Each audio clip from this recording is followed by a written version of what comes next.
and that was the other like awesome thing about when I got cast for this was I had about, I think like 3 weeks to prepare the character, which a lot of times you get like a day, you'll get the call like the day before, like, hey, we want you for tomorrow. You're like, shoot, all right, I just got to show up and do it, which is a whole other thing. But for this, I actually got time to kind of like work on the character.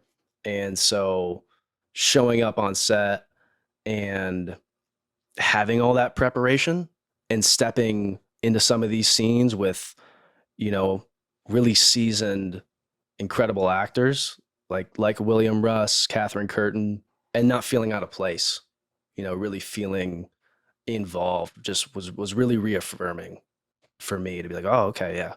Like I'm not crazy doing what I'm doing. Like just putting in the work is kind of like paying off here. So keep grinding the way you have been.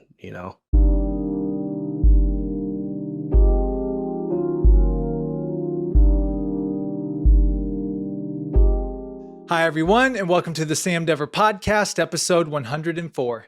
In this episode, I speak with actor and filmmaker Tyler James White. This is Tyler's second appearance on the podcast, and we had an incredible conversation. We talked about so many amazing things, and I can't wait for you to check it out. To watch this podcast, be sure to go to our YouTube channel and subscribe at youtube.com/@thesamdeverpodcast. To listen to the podcast, be sure to follow us on Spotify and Apple Podcasts. Here's my conversation with Tyler. Tyler James White, welcome to the Sam Dever Podcast again. Thanks, man. Glad to be here in person. It's nice. It's nice. The setup you got here. Got the Ronaldo Masters. Paying tribute to Ronaldo Masters. That's right. And no, it's we had seen each other when Ronaldo Masters was in town last. Yeah. Remember that? Yeah. And then I know we had spoke of doing one of these in person and again. And it's like, and then I saw you the other day and it's like, okay, now it's time. Yeah. The universe is telling me it's time for Tyler to come on in person. And I listened to the one we did. It's been over 2 years ago. That's wild. It's wild. Yeah. And it was actually a really great conversation, man. Really great. I remember it being, there's still some things we talked about that have stuck with me. And it's funny because there's things I was listening to myself. I'm like, yes, in complete agreement, if not even more now. Yeah. And there's some with myself where I'm like, oh, I don't feel that way anymore. So it's interesting. There's some things that you're like, I'm not that guy anymore. Or, Yeah, well, we talked a lot about the path of an artist, which was great. And we talked a lot about Los Angeles in particular. And you said something on there that I actually feel more than ever now. I'm paraphrasing it, but you were talking about how in LA, you just have to play the game and you don't know who's being genuine with you and who's not. It's more of like, okay, does this person fit in helping me advance to wherever I'm supposed to go? And I've been noticing that a lot more lately. And I get it. That's just part of when people are networking, when they come to a huge city, especially like here, they came here to do stuff. They came here to make things happen. So I get it. But I think maybe similar to you, I'm not built that way, at least not as much anymore. It's like, I'd rather just have a genuine connection with someone. And if something happens from it, it does. But I'm not trying to force anything or push anything on anyone. Yeah, it's tough because you want to have meaningful relationships with everybody. And I'm kind of the same way, but the thing that really sucks, dude, is like, you almost have to put up this wall with everybody you meet. I don't know if you're that way, but like you almost expect that kind of interaction where it's going to be like purely transactional for them. And so you don't want to like give too much, right away. But I don't know. I think if you go about it with authenticity, I don't know. I've found I've gotten some pretty like meaningful relationships over the past couple of years, just putting that vibe out there, and I feel like it can get reciprocated. But if people aren't about that, and it's just going to be this like purely transactional relationship, then whatever. It's like you do your thing, and I'm not going to wish ill will on anybody, but it's interesting, man. Like I was just back home in Michigan for a couple weeks, and it's so weird. Like you don't get that vibe at all, you know, even from like people you're not super close with. I don't know, man. Like you're from Chicago, right? Uh, Like Illinois, Peoria area, Peoria. yeah, Yeah. Central Illinois. Do you go back often or? Once or twice a year. Okay. Do you kind of feel that same shift when you go over there? I even feel it, and we talked about this Yeah. on the last podcast. You feel it when you go outside of LA. Yeah. Like Even Orange County. Yeah, or even up to just Ventura County or different areas like that. Just go outside and it's not really like that as much. Yeah. But yeah, back home, no. But the energy is different for sure. And it's a double-edged sword because you got to deal with some of the things we're talking about as far as artificial things, but at the same time there is this great, amazing creative energy that is constantly, it's exhausting, to be honest. Like I'm starting to realize like it's actually exhausting, like because it's just non-stop. It's like the Energizer bunny of creativity here. Yeah. I mean, it's wild how much the energy rubs off on you in the immersion and being here. Because the other thing I've been feeling, man, is like there's been like a lot of negativity. I mean, in general, right?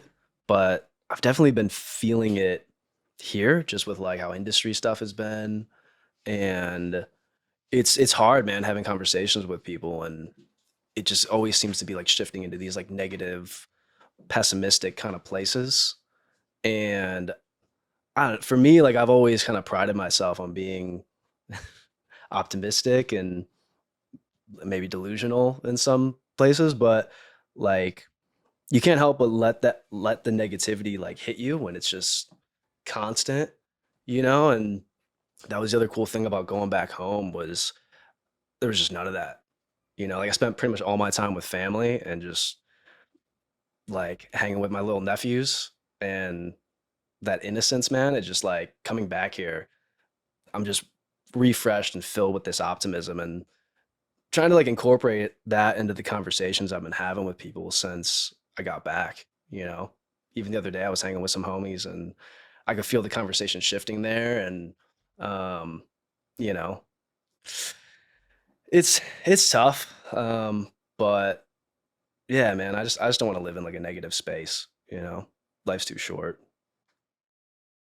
Man, we got deep quick. What's going on, Eric, over there? Are you still swimming over here or what? I'm still swimming. All right. Nice. Cool. Yeah. Nice. No, you're right, man. And dude, I fall victim to it too. I catch myself. I get in those negative outlook, pessimistic energies, and like, oh, well, this isn't happening and this isn't happening. It's like you gotta like literally smack yourself and like, dude, snap out of it.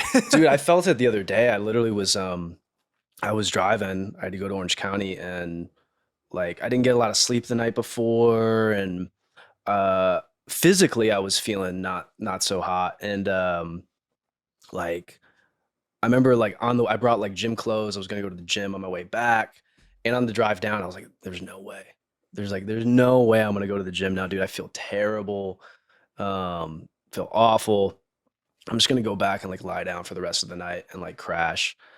And I don't know what it was, man, but the song changed. More upbeat song came on, and I was able to kind of like physically and mentally pull myself out of it. And then I like on the way back, I went to the gym for like an hour and a half, had like one of the best workouts I've had in like a couple weeks, and felt great like the rest of the night. It was so strange, man, how like I was just made that switch, you know? So it's interesting how you can just like, you can like flick a switch.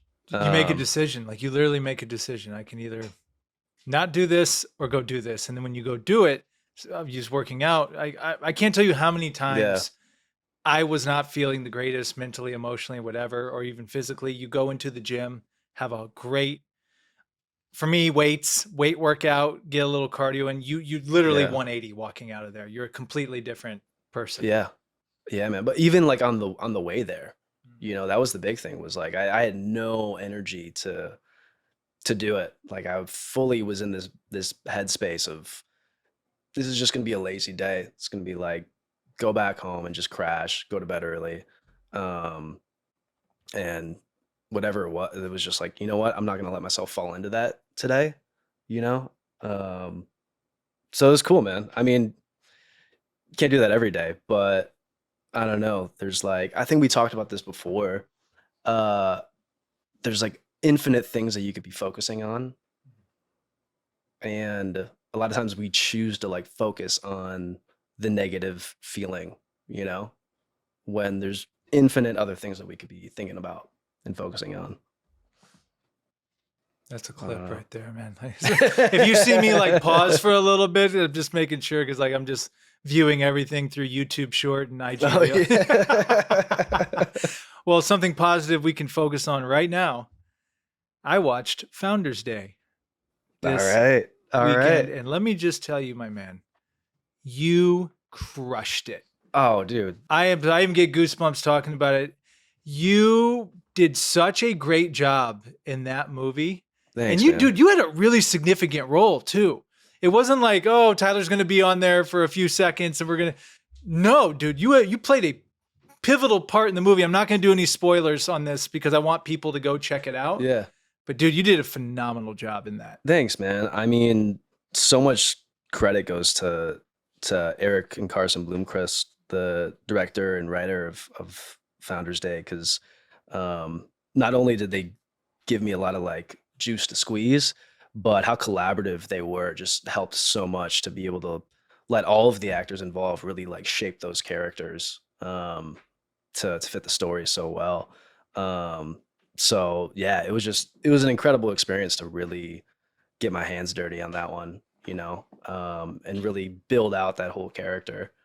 Can you take us through how that came about, like the process of you auditioning for it, or how did it all Yeah, happen? man, it's so interesting because like, um, you know, a lot of times as an actor, eh, there's no like rhyme or reason to a lot of things, especially when it comes to auditions. And you know, you'll do a lot, and a lot of times, especially early on, you'll work so hard. Like you'll get an audition for something, and you're like, oh, this is me. This is like the dream role. Like I'd love to play this, and you work so hard on it, nothing. And then a lot of times, like you'll get something, and you know you're not really feeling connected to it, or you feel like you did a really bad job, and then you end up like getting the job, and then you start to get in your head about like, well, then why am I trying on anything then if like if there's that. um but anyway, so like I've been kind of past that mindset in my approach to auditions for a while. But what was interesting was when I got the audition for Founders Day. um Actually, initially I read for two characters.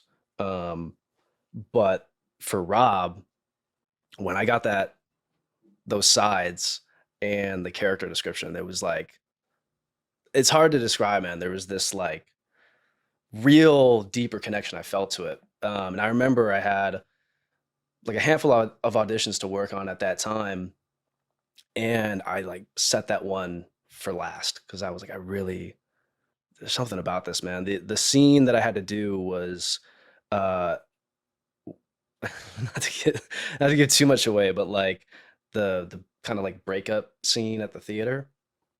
Great scene, by the way. Yeah. And you know the dialogue, it's pretty like pretty messed up, the things that I say to Amelia's character. And it was just such a reach for me because I've never like communicated that way before. So there was a real curiosity to the character. And usually when I do tapes, because we had to send in tapes, my whole approach is to only do like a few takes, um, to kind of like give it the same pressure and approach that I would to when you used to have to go in for auditions, you know, to kind of like really put the work in. And if you're not getting it in those few takes, then like you're not prepared for it. But for this, I really wanted to explore and see where we could take it. And um, the funny thing is, man, like I had to in that scene, you know, like I smash a bottle, right? And so like in the tape, uh, we had a dog that was kind of like roaming around where we do the self tapes.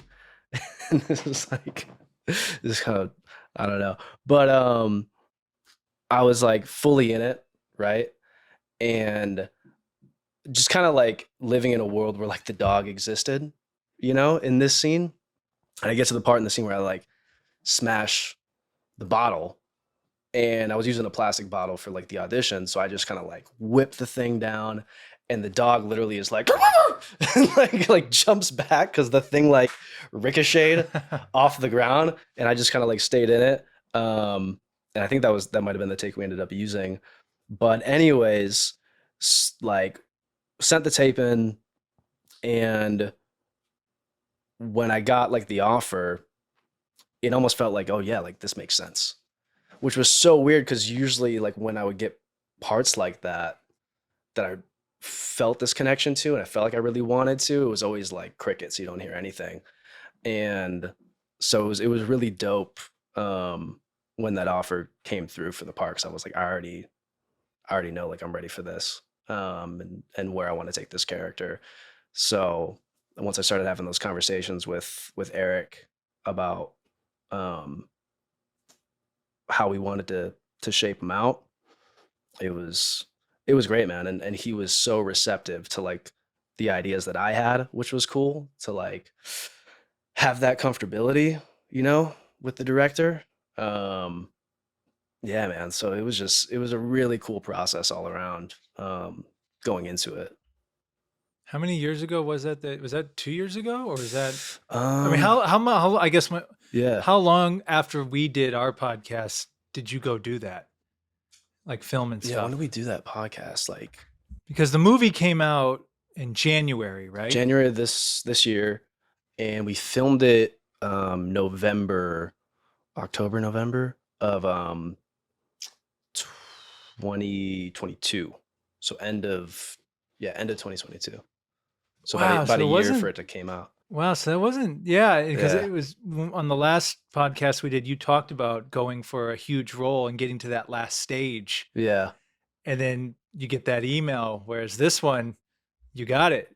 Yeah. And this was in Yeah. theaters too. I want like people to know, like Yeah. this, you were in a movie. That was, I mean, it was such a cool experience. Yeah. And like I flew back home to Michigan and went to like my childhood theater in Sterling Heights, MJR, shout out MJR, and got to see it there. So that was a really cool moment going to see it with like some friends and family, and being there and seeing like, high school kids like on dates, coming into the theater, and thinking about what like when I was in high school and going to see horror movies on dates and going to that theater. And um yeah, so that was awesome, man.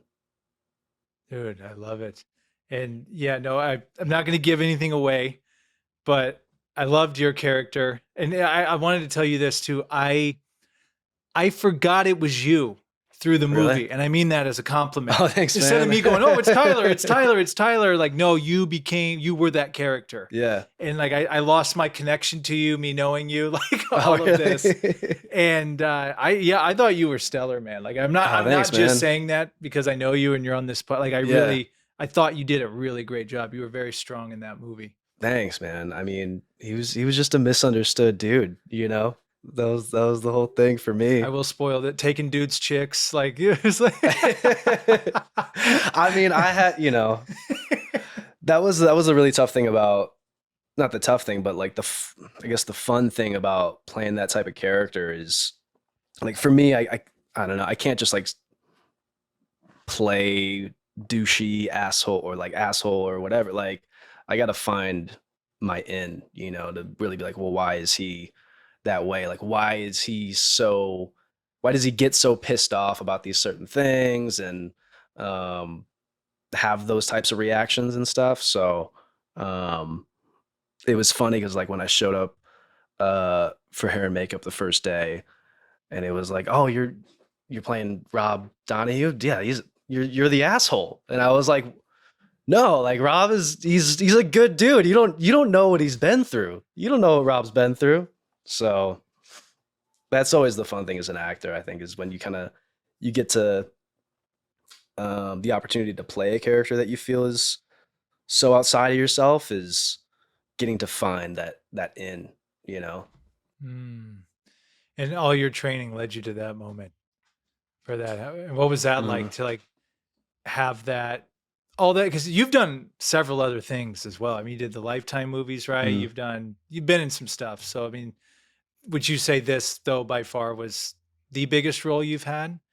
Yeah, I mean, it definitely has been kind of like the first time where I really got to have a um got to make it so specific, um and have like a real like full arc, you know, throughout a whole feature film, that's done in a really clever way, and um gave me the opportunity to bring some real like depth to it, and have some fun with it, and uh you know, really like curate this character out, from the wardrobe and everything. It was, yeah, it was a dream, man, to get to do that.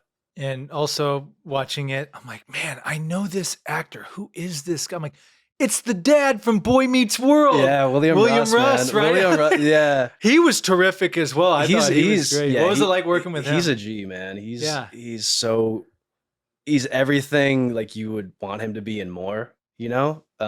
As an actor, incredible. And just like the career that guy has had is insane. You know, Boy Meets World, American History X. It's just like the guy's been the guy crushes it. But even just at like off camera, he's like the coolest guy. And um you know, I'd see him in the gym every day, like hitting the bike, and got to hang with him for like, you know, some days. And um yeah, man, like it was surreal because I grew up watching Boy Meets World. That was like the first show I can remember that like I really got into. I remember like watching the reruns on Disney Channel, and like getting my parents getting like the box set, you know, to watch at home. And We had that too. yeah, dude, the Fantastic Boy Meets show. World, dude, so good, and it still kind of like holds up to this day, which is really cool. So in a way, like William Russ was like my TV dad, and so it was so surreal getting to work with him. And I think the first scene that I shot is when I'm in the bar and I get like thrown down, and then I'm kind of like, oh, get the hell out of here. And I have to like shoulder William Russ as I'm like walking out of the bar. And I was like, I feel this is so weird. And then I think the next day was another scene where with William Russ, and for the first take I had to like almost snap out of it because I was like, Dad, you know, like Mr. Matthews. But yeah, man, he was great. I mean, the whole cast was um, so talented, but also really fun off camera, man. Like we were filming in this small town in Connecticut, and our hotel was in an even smaller town in Connecticut. So we really had this like, you know, communal like summer camp kind of like thing going on where we would be filming all day and then usually would hang back at the hotel after. And um yeah, it was cool, man. How long did you guys film for? Um Not that long. I think total production was less than a month. Um so yeah, man, like they were heavy days, but Eric and like the crew of guys that he's got, they got such a rapport, and they just know how to work, man. And some of those sequences that are in there, you wouldn't believe like how quickly they were able to put those together, and just make them look so stellar. It's crazy, man. Some of those kills, like you would think would take, you know, days of shooting, and they would knock them out in like an hour. It was super impressive. But yeah, very inspiring to like work with. And it really created this cool energy, man, where you wanted to like put out your best work, you know, because you really felt a part of it, and you saw how much passion and drive and love everyone was like putting into it. You know, it was really cool to be a part of, man. Because some sets can get I don't know, some people in this industry get jaded and stuff, and days can drag. And not those days, man. Like it was it was awesome. You know, like I remember one of the nights one of the scenes was out on that bridge, and man, it was like freezing. I remember like I had like hand warmers hidden. Like it's funny if you're watching that scene, like there's hand warmers literally like lining my back because it was so cold. But you know, we could have been out there all night, and I would have been totally like cool with it because it was just such a cool set to be a part of.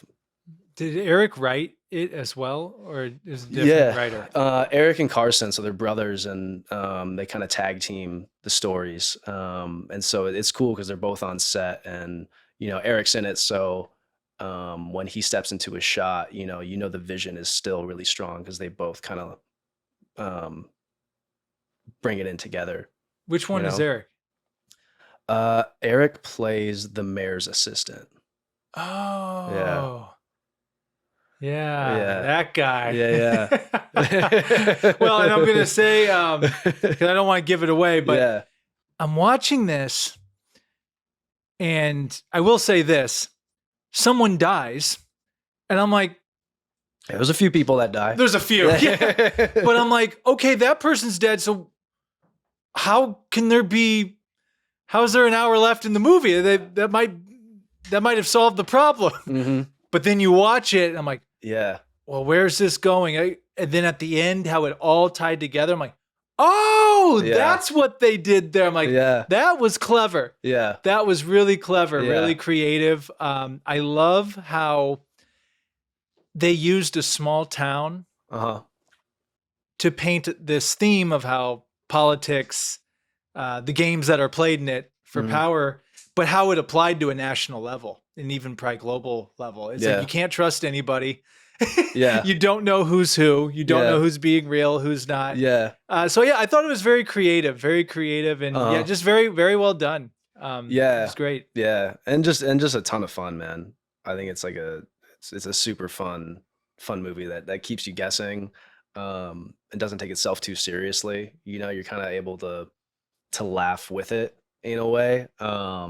So yeah, I remember like opening night, we had this little like premiere screening, and being able to see it with that crowd, um, it just made it so that was the first time I got to see it, and it was like the coolest thing, man. Usually, like I don't know, I'm not like an actor who's like, oh, I can't watch myself on a screen or whatever. But a lot of times the first watch is a little hard. I still got that like sports brain in me where it's almost like I'm watching game film and like trying to pick apart all the things that I messed up, and like, oh, I would have done that better. I would have made a better choice here. And I think it's the first time I remember like watching a project that I've been in, and none of that even crossed my mind. I was just having fun with everybody in this theater watching it. You knocked it out of the park. I mean, Oh, thanks, man. yeah. And well, the thing with horror, I got one thing I'm bookmarking because you remind me of something I wanted to bring up that you've told me before. But with horror, uh, you have two crowds with horror usually. The ones that get really scared of it, or the ones that go to like laugh at it. Yeah. I know that sounds contradictory, and some may take Yeah. that as insult, but no, some people Well, no, it's like, some you people know, love watching horror Yeah. films just for the gruesomeness. And so Yeah. when I'm trying not to give anything away, but so one kill happens, but you don't see as much of it. So I'm like, well, maybe it's going to be one of those movies where we don't really see. Yeah. But then the second kill happened, I'm like, oh no, they murdered them. Yeah. So yeah, you're talking about how good they were able to do those effects and things like that. And it's pretty much it's all practical, man. Like that was the other incredibly impressive thing was how they were able to put together, you know, all those kills. And it also helped a lot as an actor when you're in those scenes, because you don't have to do too much imagining when there's like someone's full on bleeding out in front of you. You know, It's not like doing a fantasy in class, right? No, Like, it's like- it's not like fantasy, like legit. But I don't want to like give anything away, but legitimately, when you're watching someone bleed out, especially on that first take, you know, when it's all practical and it looks real as hell in front of you, you're like, holy shit, this dude is dying in front of me. So yeah, yeah. John, who did all the special effects for Founders Day, was just a beast. He was an absolute beast, man. And an incredible prop master too. Anytime like someone had an idea for something, where I was like, oh, like cool to have a cigarette here, he'd be like, what kind you want? You know? So dude, it was such a dope team, man. I was just grateful to be a part of it, man, and have fun with those guys in Connecticut. You know, What's the number one thing you learned from this experience with this movie?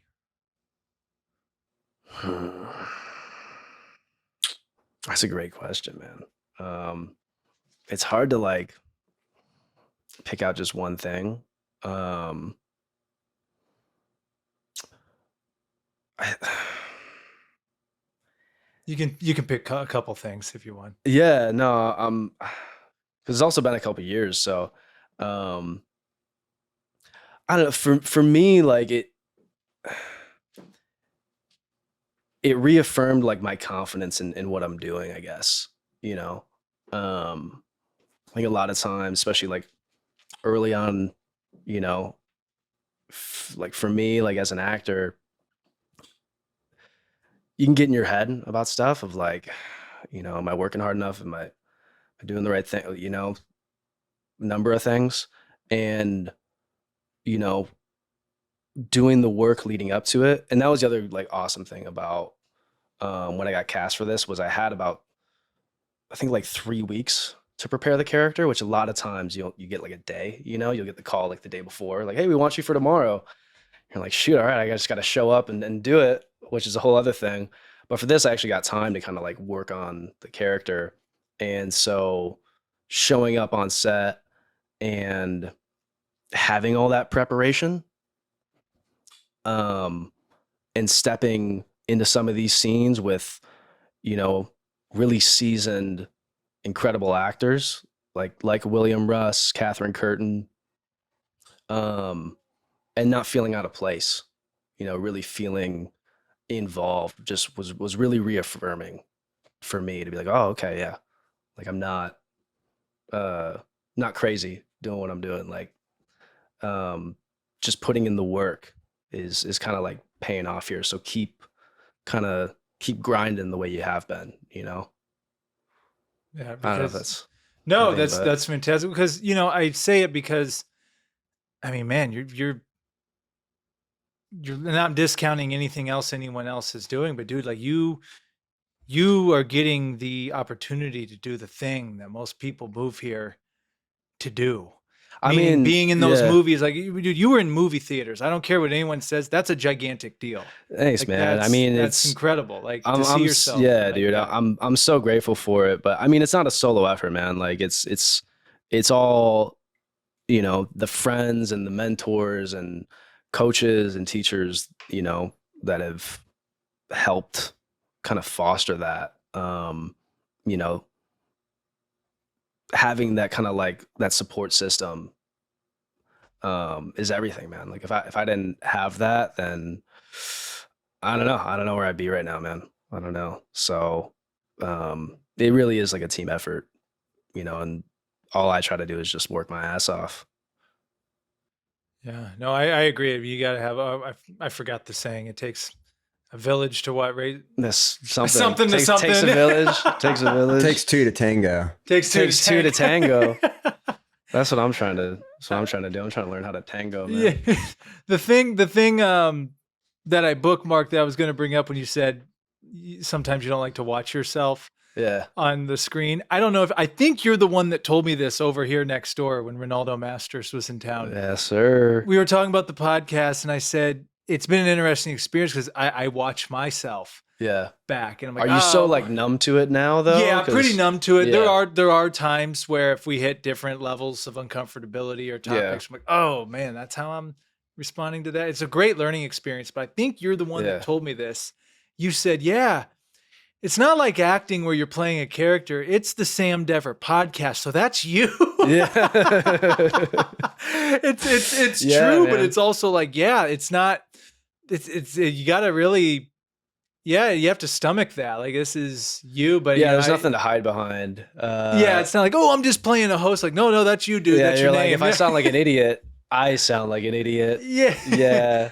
So I think Johnny Depp said he doesn't like watching himself in his movies. Like, he doesn't watch them. Yeah. I had heard that. I mean, I get it, man. And I think there's definitely certain characters or parts that I think would be difficult to watch yourself play, you know? If it's something like incredibly dark, I can imagine it'd be, yeah, certain sequences too. Um, yeah, like in my like short career right now, I don't think I've done anything that's been in that range yet, but there's definitely been stuff I remember like in classes and studios and auditions where yeah, I can only watch it back like one time because I'm like, I don't want to, especially if you're like really, like losing it, like just a really sad kind of part or scene. I don't know, man. I don't want to watch myself bummed out, you know? So I get it. But yeah, I don't know, man. So after Founders Day, and is there anything else you wanted to say about that experience? I had one last question for you on it, but if there's anything else you wanted to tell. Oh man, what else? What else you got? Yeah, my question was, so since that has happened Yeah. and it's come out in theaters, has that opened up any new opportunities for you, or anything else in the works? Kinda. I mean, it's nothing that's like can be spoke on right now, I guess. But I mean, something that's cool that has come from it, and I haven't really experienced this since my days in a punk band.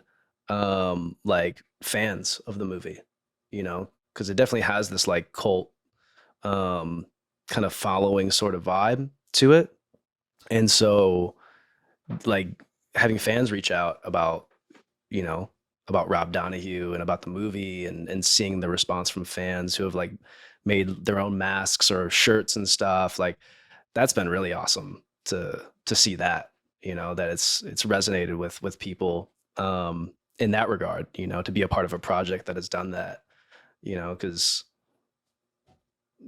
like we obsess over these movies, so that's been so cool, man, to see that. I saw on your IG what someone made you, like it was like Man Crush Monday or something like that, or like Heartthrob something. Oh, yeah. It's funny, man, because like I never viewed Rob as like a heartthrob type, like doing the Lifetime movies, like going into that, you kind of have that mindset of like, oh, like I'm gonna have my shirt off for like half this movie, so if this is gonna be like that type of character. For Rob, I never considered that. I was just like thinking about who he was, and so to get that response, I guess has been thank you to whoever is feeling that way about Rob. Well, congratulations on that once again, and congratulations Thanks, to man. your entire crew and cast. It sounds like it was just an incredible experience, and It was dude, so those cool, masks man. are freaky too, man. Like those masks of the Yeah. yeah, it's like with the founder. Yeah, whoever came up with that was kudos to them. That was yeah. The first time I saw that, I was like, because you're reading the script and it's well written, so you get your imagination, especially with the gavel, and so seeing it for the first time, and that thing's legit, man. Like the blade and everything, like it really like does that. So you see the founder running around, and you're like, holy shit. I won't say who it is. One spoiler: when he just like straight into the presence of my mouth. Yeah, man. See those types of horror, like it's so gruesome. You do laugh, like it's like a weird reaction. Yeah, you don't know how to It's like respond to it. Oh my god. Yeah, yeah, man. So yeah, well, people will have to, and let's just plug it right now. How can they? I personally, we watched it on Roku. is where we Yeah. saw. So where can people see this movie Yeah, I right think now? it's on the Roku channel right now. Last I saw, I think it was on Plex. But I think you can also rent it or buy it off Prime, Apple. It's also on Blu-ray, so you can get it on Blu-ray. That's another cool thing, man, is if you get the Blu-ray, there's like director's commentary and they're kind of telling some stories and stuff. And I just watched that for the first time actually last week. So I was hearing some stuff that I was like, oh, I didn't know that. That's so cool. The way that Mike, the cinematographer, put together certain shots. Um, really, really cool. The intention that he put into certain things. And there's a story I wish I could tell, but it like gives away some stuff. But um, yeah, yeah. So if you get the Blu-ray, uh, you'll get that. You'll get that story. One last question: was the crew and everyone, are they all from LA, or is everyone from all over the country that was in this? Um, it was. I think it was like half LA, half New York. It's filmed in Connecticut, so it was a lot of New York people. Um, LA, New York combined. It's like and Captain Planet or something like that. yeah, yeah. Well, and the really cool thing is that Eric and Carson are both Connecticut locals. Like they're from Connecticut, and so they've kind of like fostered this real cool like community um, in Connecticut.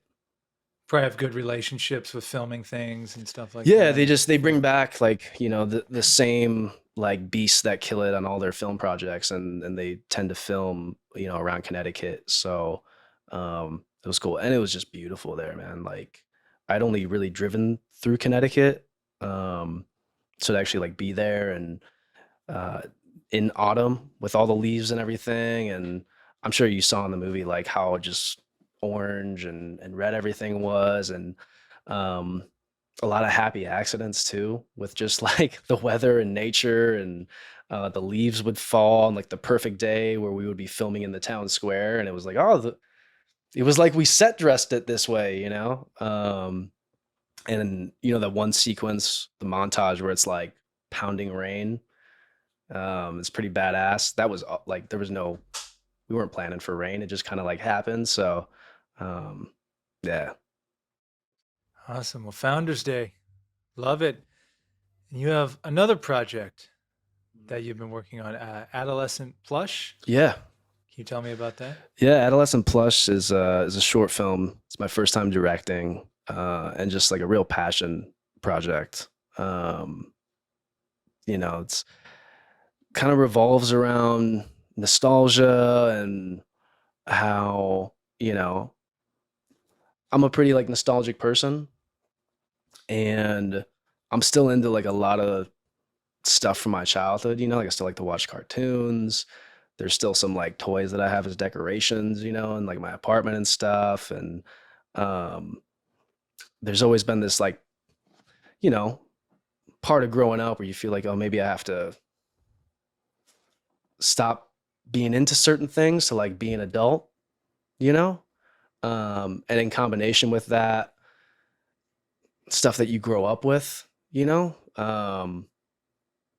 will go out of business, and just how things change and how it creates this uncertainty. And um, how do you accept getting older?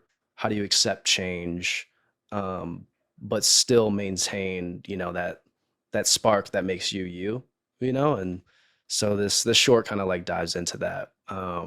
But it was really cool to be on the opposite side of everything and to be in the director's chair, and I produced it as well, and wrote it. So being able to kind of like pull the strings and put the cast together, and work with actors. Like I didn't act in it, so to really be on the other side of camera for the whole thing was incredible, man. It was such a cool experience that I want to keep doing. Was it tempting for you to put yourself in it? When I wrote the script, not really.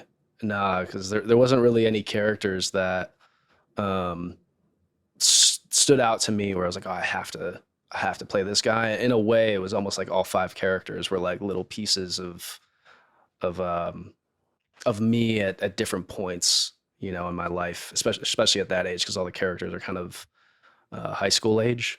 So it was all these different like phases of who I was as a kid that are all kind of put into these characters.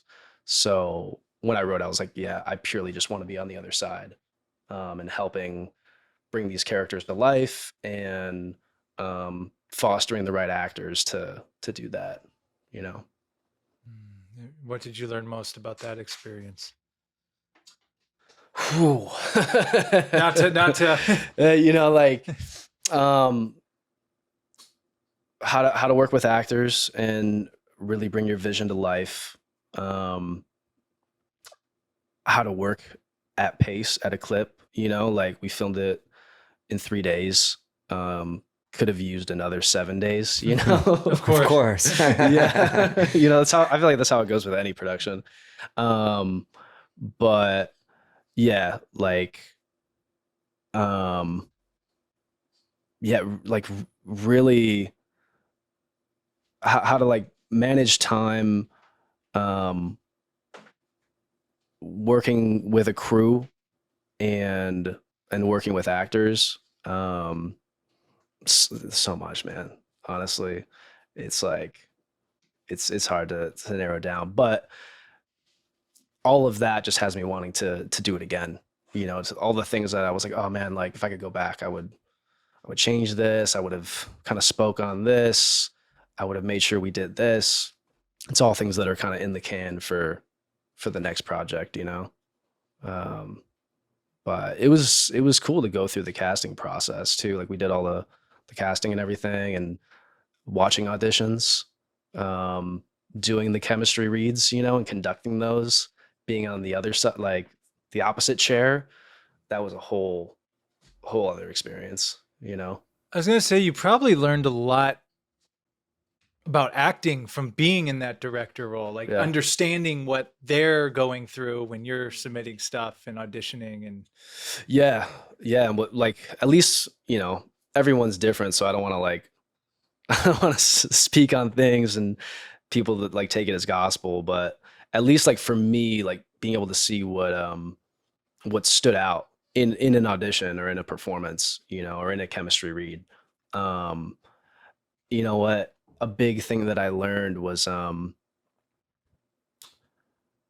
a lot of times I think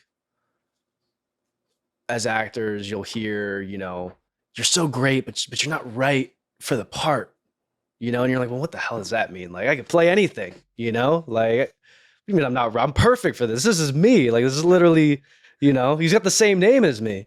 Um and what was so interesting was one of the characters I wrote a very specific way. You know, I even saw him like I knew how he looked, right? If I could sketch him out and animate him, like there was an actor that we had come in who was that. Um and it was almost like, oh yeah, it's like no brainer. Like that's the guy, like incredibly talented actor. Um and then there was another guy that came in, way different, not how I imagined him, but he did something.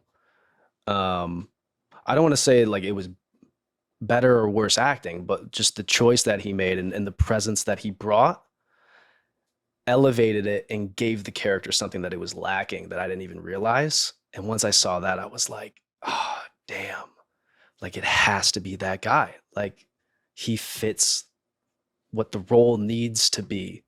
Even though the other guy is like perfect, incredible actor, and he's exactly how I imagined him, it like killed me because I was like, it has to be this other actor. Because they brought it like that. So that was a really interesting thing to see, and it was like the actor in me was kind of relieved making that discovery, you know, because like everyone that we kind of like saw and brought in for a chemistry read, it like sucked because I was like, I want to work with all these people.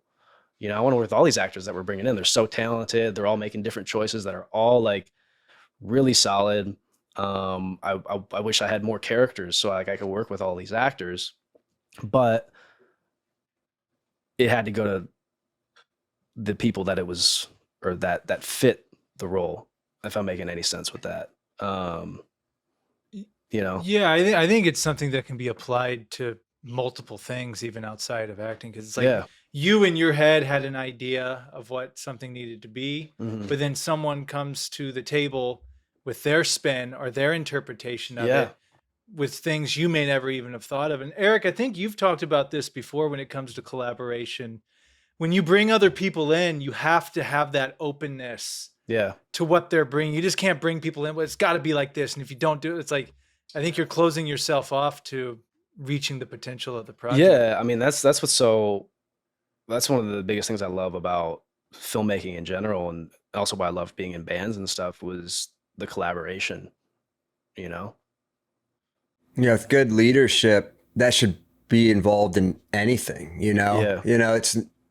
We always think it's like these creative endeavors, but really any business, any group, family relationship, it's like you really want to allow the other person to bring whatever the hell it is they got to bring. Yeah. And you being open to it and just seeing it for the value that it is.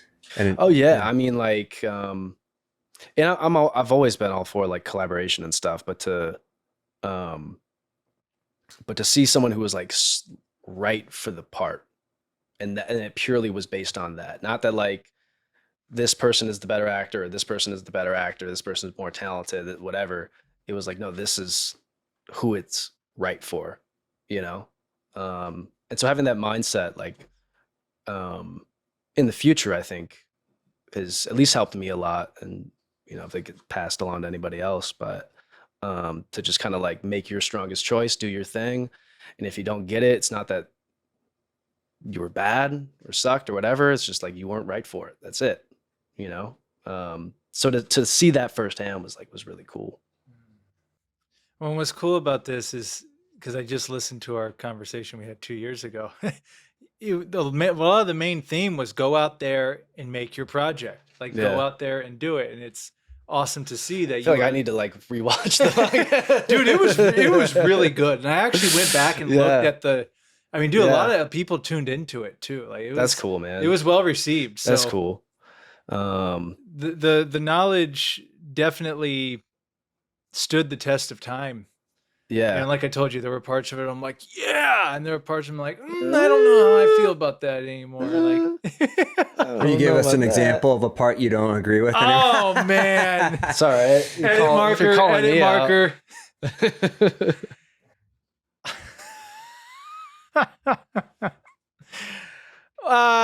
Yeah, I will actually.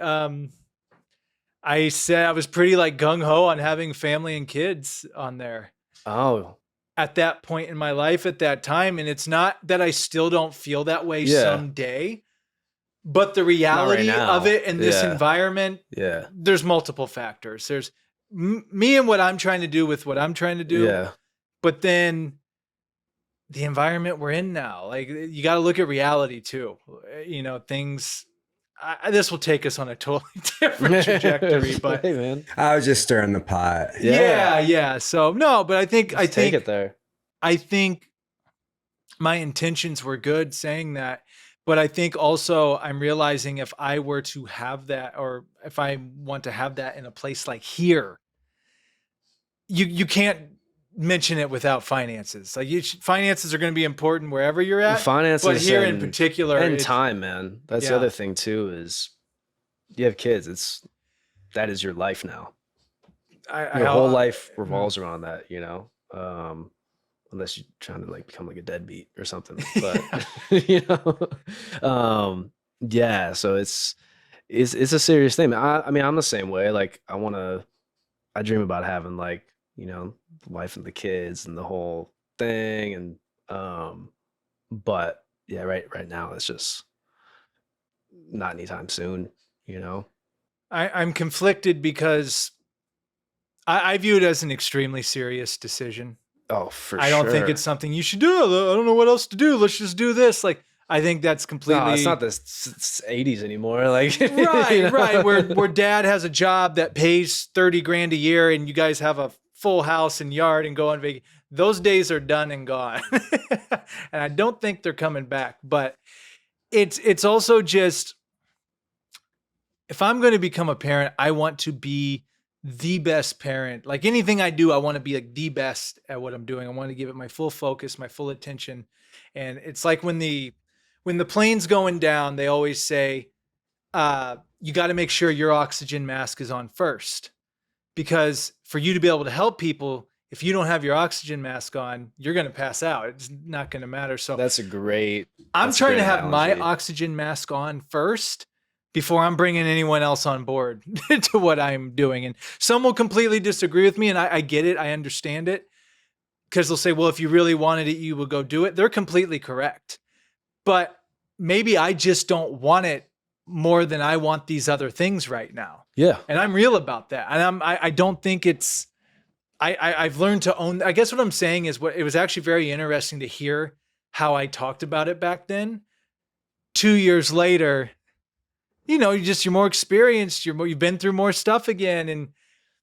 And you just don't feel the same way at the time. You find out more about yourself, and kind of like your priorities and values. And I think that's valid, man. Like, if you don't, like, at least for me, like, I don't want to have a kid unless I can like provide for them, and not just like financially, but emotionally, mentally. And if there's still things that you want to accomplish before then, that's where your heart is and your values are at right now, then yeah, you know, yeah, you don't want to put that on a kid. Yeah, no, you're right. And and at the same time too, I mean, time's ticking too. Like I'm 37 now. It's not slowing down by any means, but I'm a firm believer, if I were to have children, like I want to be the best version of myself, and I want to be in the version of myself that I'm going to be at my optimal level, not just, all right, now I'm in survival mode because I have a kid and I just have to forgo everything and just pay the bills. And nothing wrong with that. Like absolutely nothing wrong with that. But I just view it as, for me personally, it's just not something it's never been like, this is what I'm going to do with my life. That's the number one thing I want to do. To me, it's more of, well, if circumstances set it up that way, I'm open to it. Yeah. That's life, man. I'll let people comment on that in the YouTube section. Yeah. I mean, people are going to think what they want to think, man. Who cares? It's just, you got to you got to live your life, and follow your bliss, and yeah, there's things you want to accomplish, and if you want to have kids and you're gonna have, then it'll happen when it's supposed to happen. I think it's just like the universe. Yeah, the universe. All right. Well, now that we got the projects out of the way, now this is the part of the podcast that we sink a little deeper. Take a quick swig of water. How you feeling over there? I'm doing well. I'm waiting to see where you guys are going. Dive right in, like the Olympians. Did you watch the Olympics? I watched the men's basketball, and I tell you what, I have not been into basketball games like that in a long time. But you played. Yeah, I did. Yeah. And I have been tuning in a little more lately to the NBA a little more, and but for me personally, seeing LeBron James, Steph Curry, and Kevin Durant play together in that fashion and take the gold, and especially that last game where Curry just went off. That was so cool, man. It was incredible. But it really, like LeBron, I was talking to my good friend. We were obsessed with LeBron when we were in, 8th grade maybe. LeBron has been a thing for us for like 25 years. The longevity is crazy, man. When you really think of it like that, when you saw him, the gray beard, like still competing with the best. Won MVP. He's still like the guy. Yeah. Like when he's out there. That's wild that he's like at the age that he's at and is still the top dog on the court. Like when he's out there, he's dominating. That's wild. You got to respect it. Like whether you like him or you don't like him. He's the all-time leading scorer now, and it's like.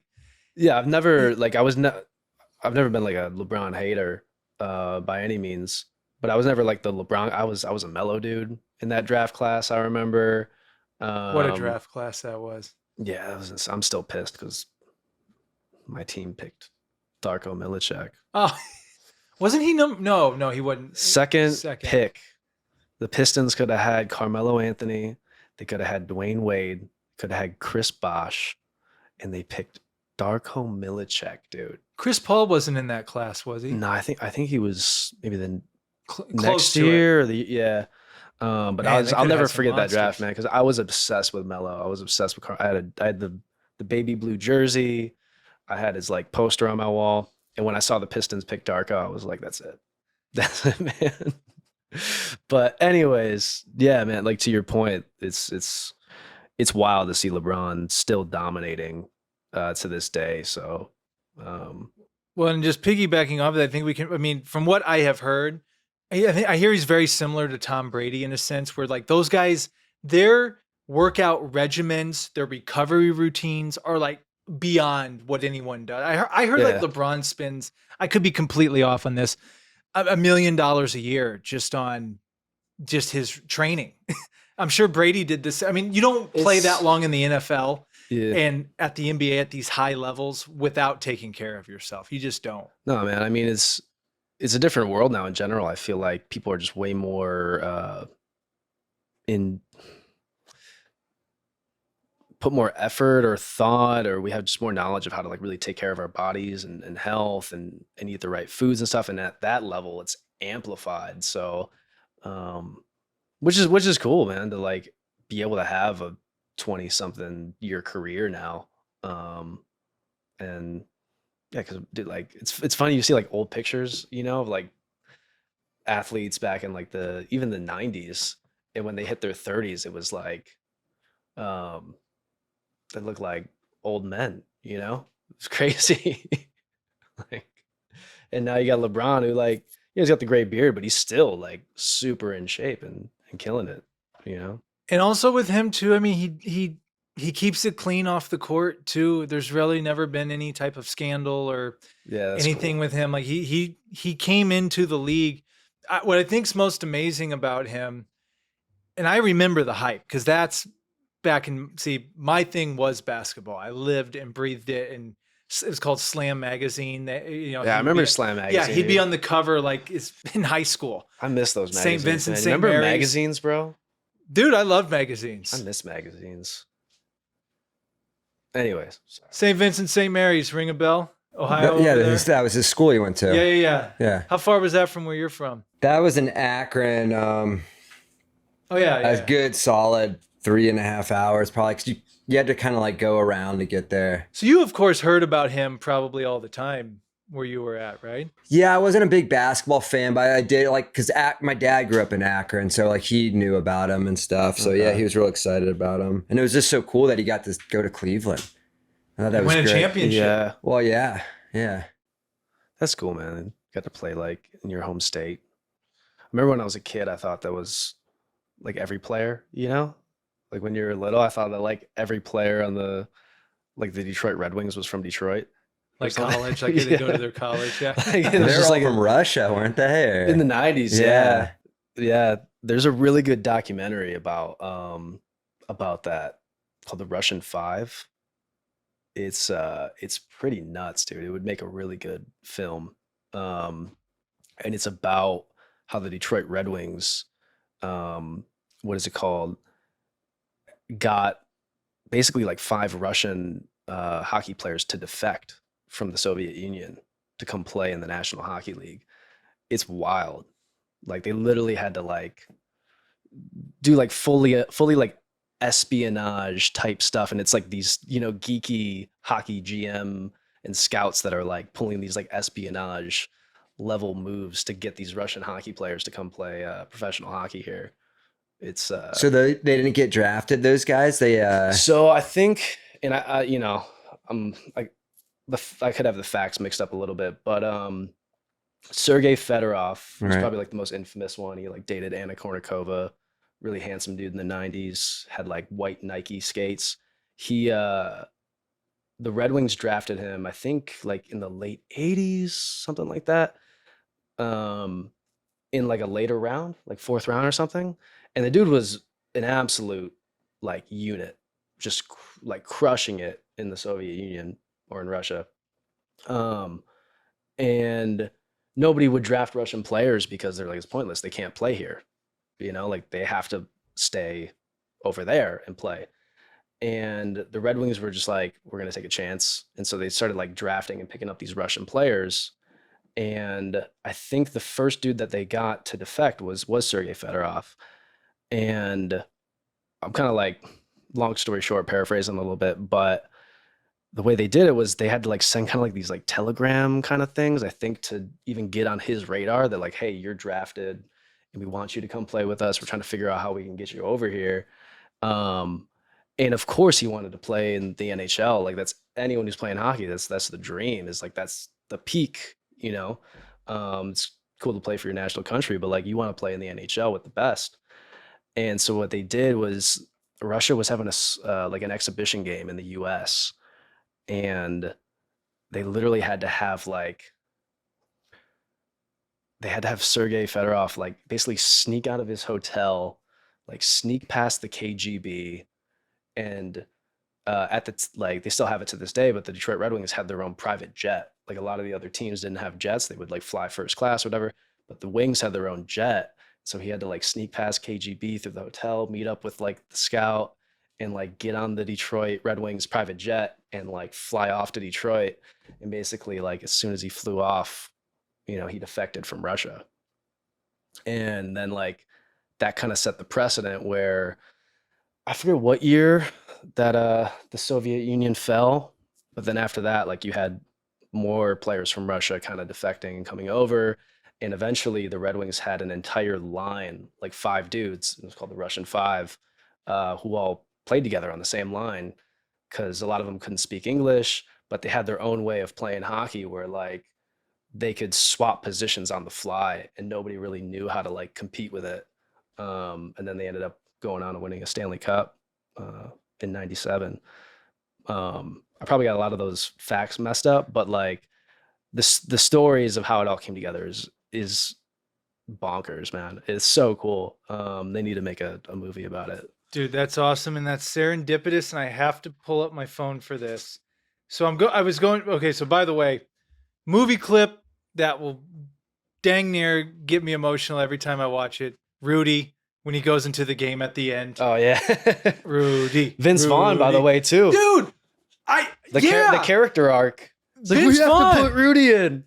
Yeah, dude, it's like I never knew back when I was watching that was Vince Vaughn, and then now watching, I'm like, wait a minute, is that Vince Vaughn? Yeah, he's like he's the douchebag quarterback, but then I think he has to get like a first down or something to get Rudy in the game. They had to get on defense because Rudy played defense, so they were going to run out the clock. Yeah, he's like, and the coach no. was like, hey, just run it out, but they end up throwing for a touchdown so they could get on defense again. And I got to look up this movie because it's relevant.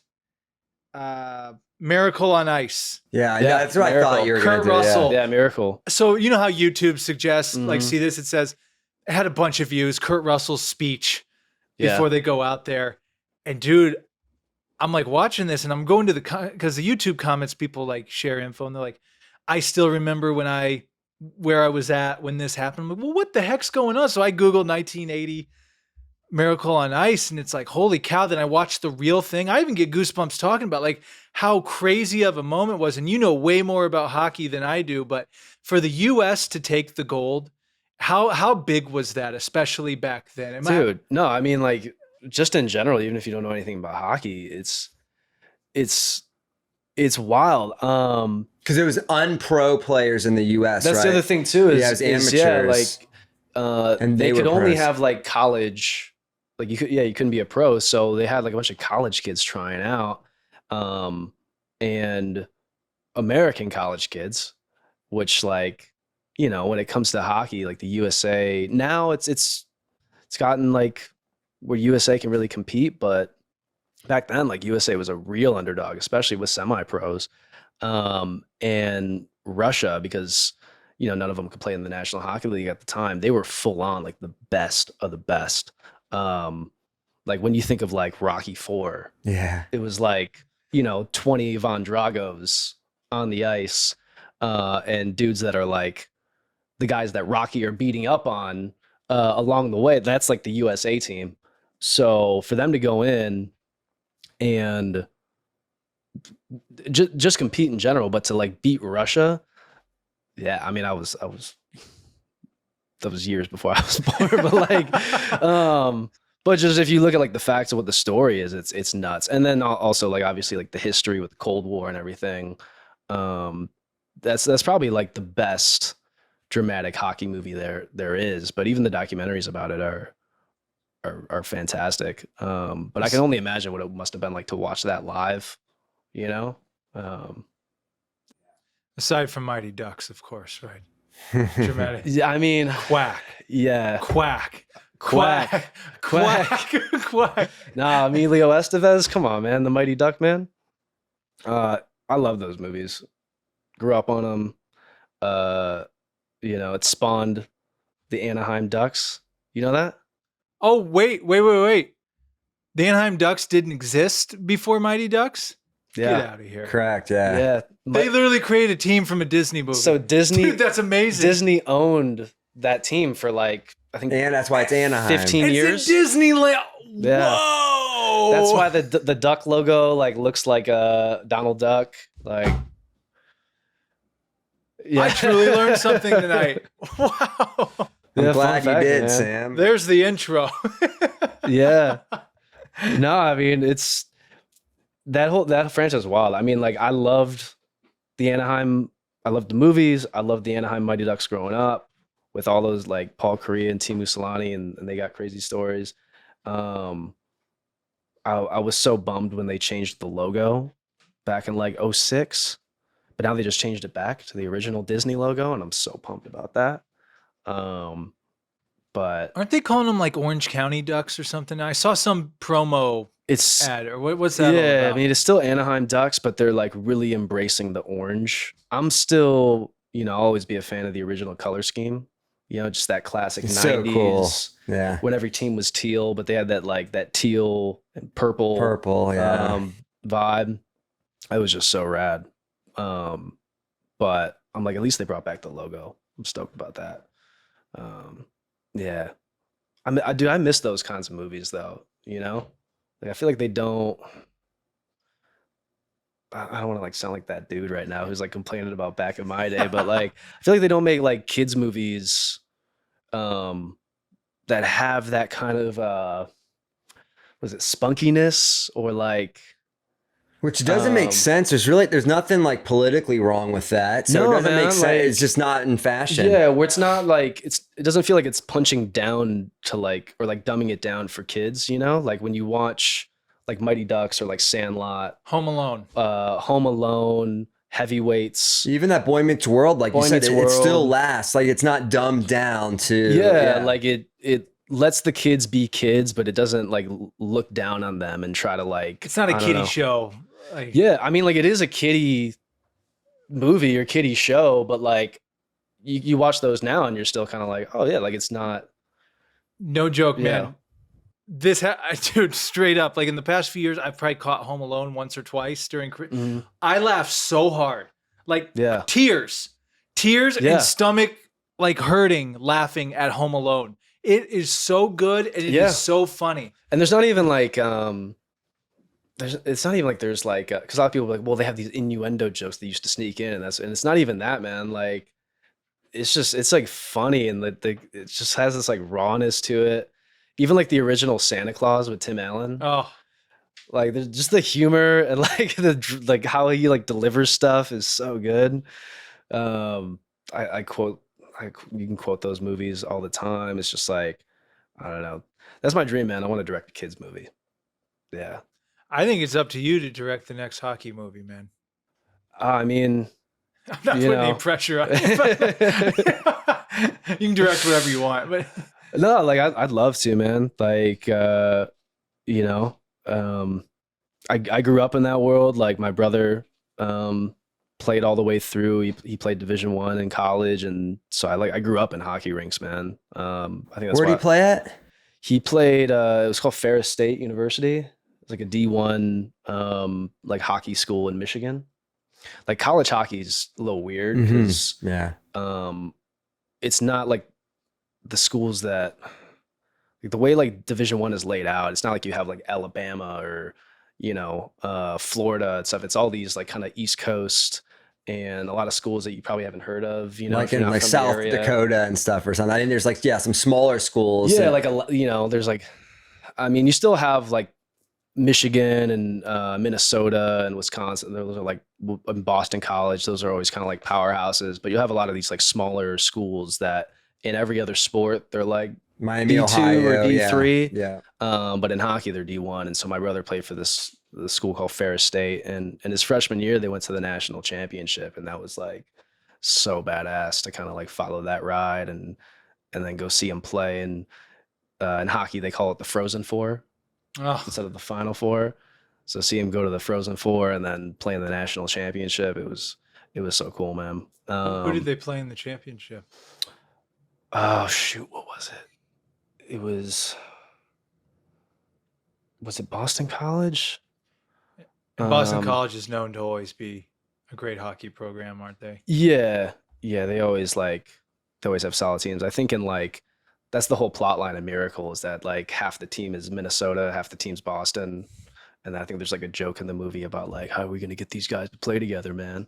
But yeah, it's like a whole different thing, man. Like Maine is like a big school too. Colder cities, it makes sense. Yeah. I mean they're starting to branch out now. I think like Arizona State has like a D1 team. And I think like hockey's just kind of growing into like these warmer climate states. Like Vegas, I was just gonna say, I was actually in Vegas. I wasn't at the game, but I was there when they won the championship. And just the way the Golden Knights, because that was Vegas's first professional sports team. So I don't think it would have mattered what sport it was. It's like, just happened to be hockey. Just happened to be hockey. Like we're rolling with this, but man, like, those stadiums are packed every time they play. Well, it really gives you like a sense of like pride, man, and like and where you grew up. I think that's something like a lot of people that like, especially in like if they're not really into sports and they're just in the art world, like don't really understand about sports, is like it really gives you this like sense of community and something to root for. And even though like I grew up in sports and I was kind of like this weird artsy jock kid growing up, like I feel like I kind of got that a little bit where I was like, well, I don't watch sports. Even when I played football, I remember being like, oh, I don't watch football. But yeah, now like it's cool, like especially living in LA, like I love watching Detroit teams play, and kind of like reminds me of growing up and watching games with my family, going to games and stuff. And the stadiums are, especially if they're in like downtown areas, it reminds you of going to like being in the city and a town like coming together and a city coming together. So that's cool, man. Like and that Vegas like got that. Were you here when they got the team, or were you still in Vegas? Oh yeah, what year? I think I left. Okay, right when it happened. Right when it happened, I think, because I came here in 2018. When did I'm actually really curious to know that. Yeah, I'm looking it up too. Okay, and then they may have won twice. They made the cup the first year. Yeah, they lost, and then they won it last year. So they won it in 22-23. Yeah. When did the Golden Knights start in? Yeah. So they started while I was there, and then I left. So yeah. So I left right as that was starting to take off there. And NBA teams next, or no, actually no, they're gonna build a baseball stadium for the A's. That's right. The Tropicana's coming down. Yeah. I mean, it's a huge market, it makes sense. But I still remember like when I like driving through Vegas, like around that time, like you just see so many like Golden Knights decals on cars. That's what I remember like driving through. I was like, holy shit, like everybody's got like a Golden Knights decal on their car. It's crazy. Yeah, community really embraced them, man. Yeah, they didn't have a team. It was like a minor league baseball team or something. And yeah, the 51s. Well, they got the Aces, the WNBA team, who's won 2 championships. Yeah, and baseball, NBA, they got the Raiders now. Yeah, and the Raiders. That stadium's like looks like what they don't they call it the Death Star? Like It's huge. looks like a spaceship. Yeah, I haven't even been inside. I mean, I've driven by it several times, but I've never even been inside it yet. But Yeah, everyone tells me it's pretty cool. it looks Yeah. crazy from the outside. But I'm with you on, because I'm very similar. Like sports was my life for a very long time. Then I'm like, all right, this era is over, so now just going to do art stuff. Yeah. And that. But then I have found myself as of late finding comfort or nostalgia rather going back to the Olympic game with LeBron and all that, because that it was just something homely about that, because it's like, yeah, I was still in middle school or early high school following him, and he's still doing it. So it does bring me back to those moments where it's like, I can get into games, even though I don't pay attention to every stat and every this. I can sit down and watch a basketball game with someone and really start to get into it. Caitlin Clark of Iowa, because my family and I were huge Iowa Hawkeye fans. I got back into basketball watching her play a lot. She's she's nuts, man. Like what she's doing for that league is so cool. Yeah. To like really grow it. And you see like fans and young girls going out to like watch her play. That's awesome, man.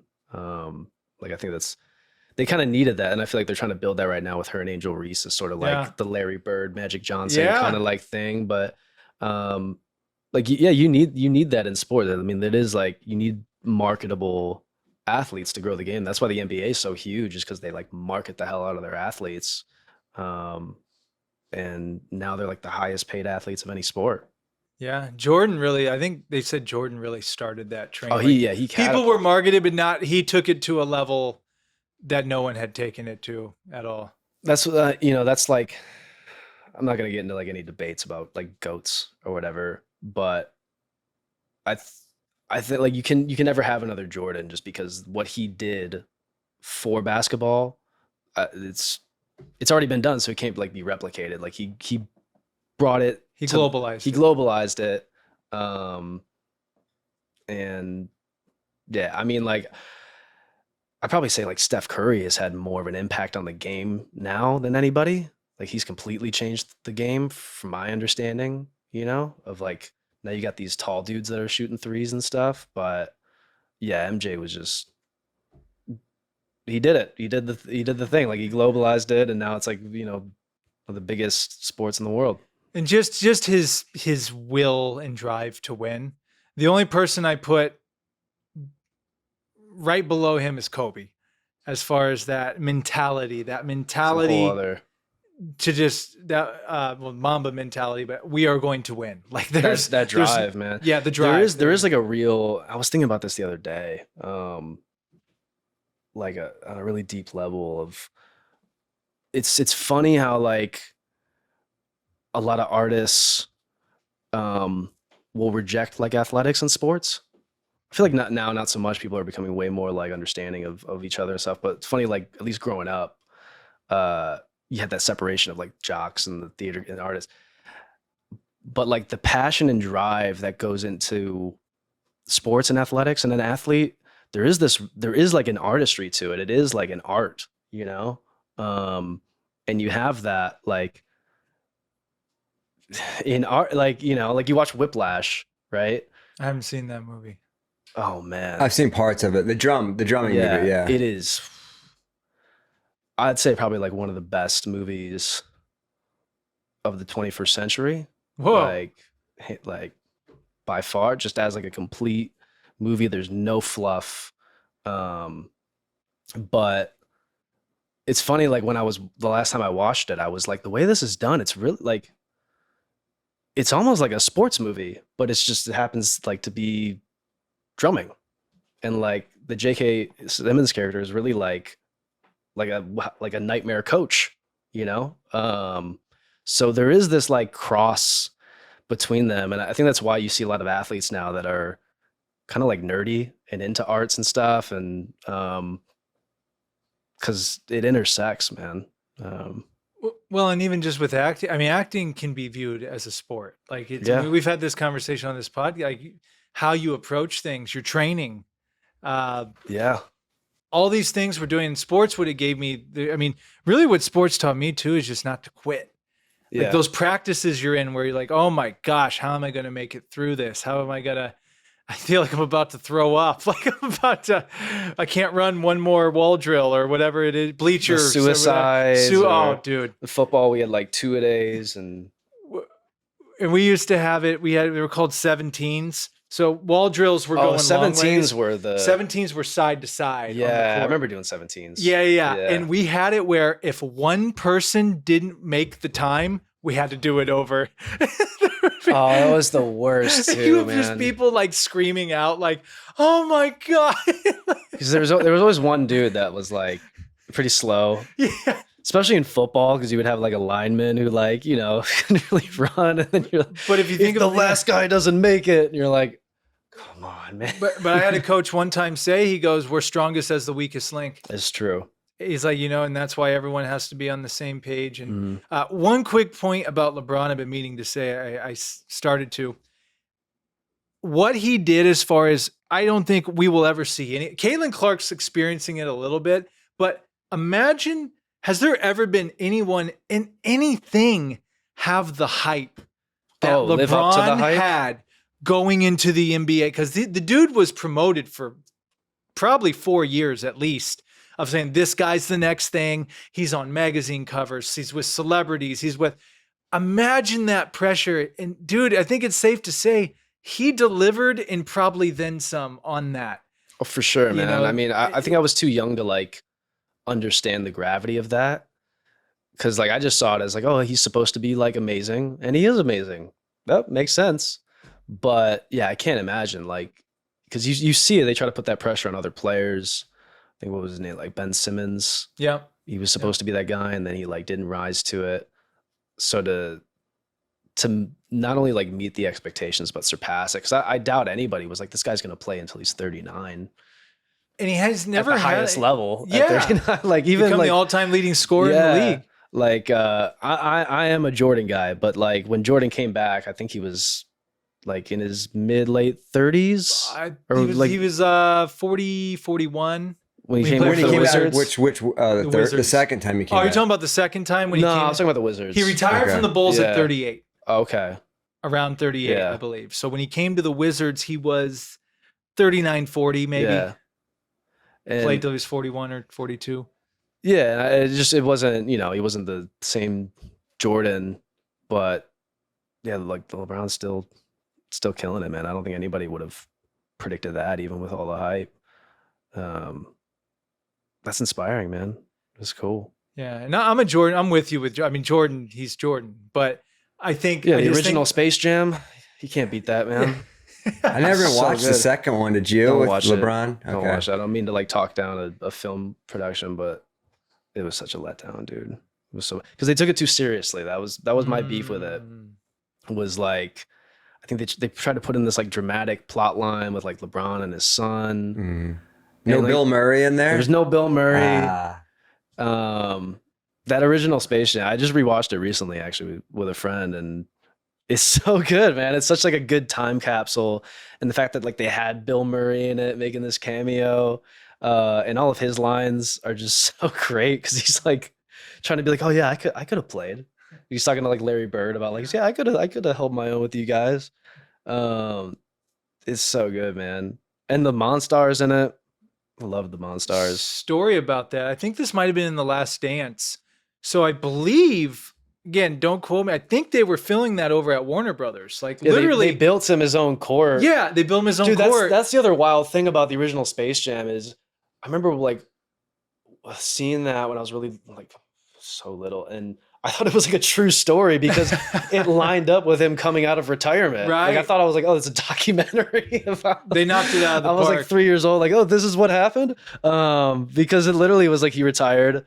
And the story of that movie was like, him going through the journey with the Looney Tunes and the Monstars. And then he's like, all right, I'll come back. And then he did come back, and he came back in real life. Yeah, because they built him that court, and all the NBA guys would come to LA, or who were in LA, because I know Reggie Miller was out here from LA, and they'd play pickup ball. Like that's how he got back in shape. He'd film all day. So yeah, all these guys were coming. They were playing pickup ball over at Warner Brothers. Like literally, 1 or 2 miles away from here. It's just so, man. I wish I could.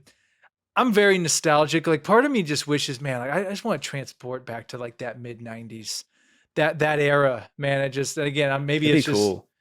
it just seemed that like you're talking about the movies growing up as kids and everything. It just, I feel like we were hitting the peak of a lot of things, like a purity and a peak. And sure, technology is great. And sure, it's incredible. Yeah, When I go and watch a Dune movie, I'm blown away at absolutely. how great the technology is and how amazing that cinematography. Of course, they couldn't have made that in the mid 90s. But to your point, they aren't making certain things anymore. Well, I think it's tougher to take a risk on certain things. Um, like, I mean, like, there's incredible movies that have been coming out recently for sure. Like, I'm not gonna, yeah. Um, but I think it's tough now, especially for like studios to want to green light something like a Sandlot, like a Heavyweights, or even a Mighty Ducks, where there's no like built-in fan base or audience for it, where it's easier for them to be like, all right, let's pick up this like this toy or this card game or this already established franchise where we could tell a pretty decent story and we know, you know, like we'll do a Paw Patrol movie because kids love Paw Patrol already or they love this already. So like we'll just make it off that. And there's way less of a risk for us. So I think that's like why you're seeing, at least when it comes to like kids movies, my guess that you don't see those types of movies being made anymore because there's so much IP to pull from now that kids would just rather go see, I guess. Not that they'd rather go see, but studios know that they'll go see it, you know. But I don't want to lose hope in it. But it's harder now. So I think that's why, like looking back in the '90s, you see a lot more of those original ideas that got made, you know. But it'd be cool to like go back and see that all that that's something that's like new and fresh, you know.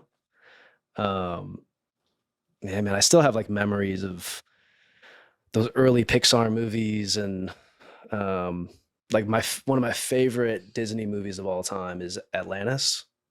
You know Atlantis? I don't think I saw that one. So good, man. It was one of the last like original cartoons that they did. And one of the last 2D cartoons that they did before they switched over to like doing all the 3D kind of animation that they do now.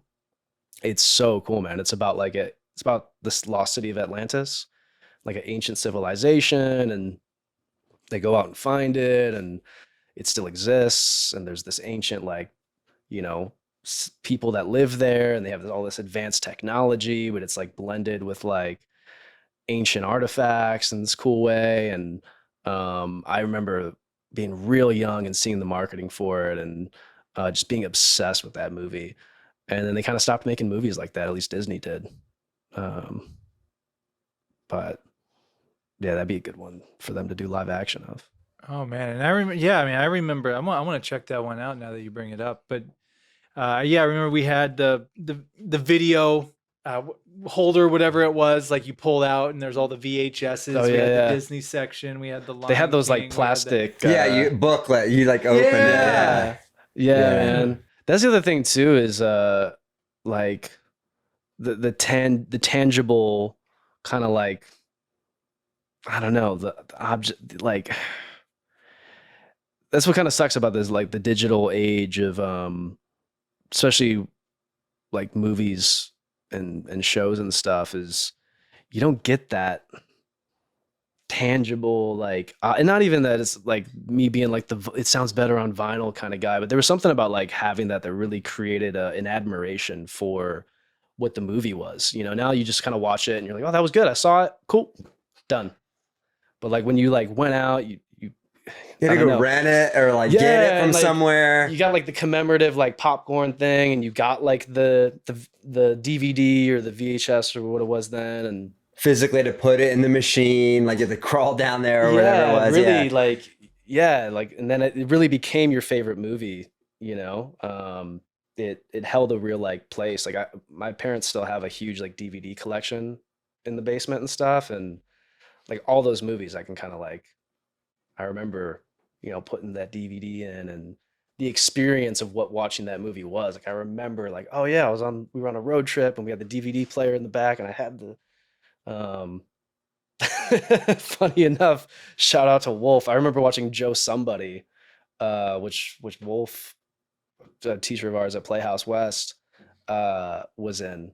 And I remember watching that with my dad all the time because we had it on DVD and we thought it was like the funniest movie ever.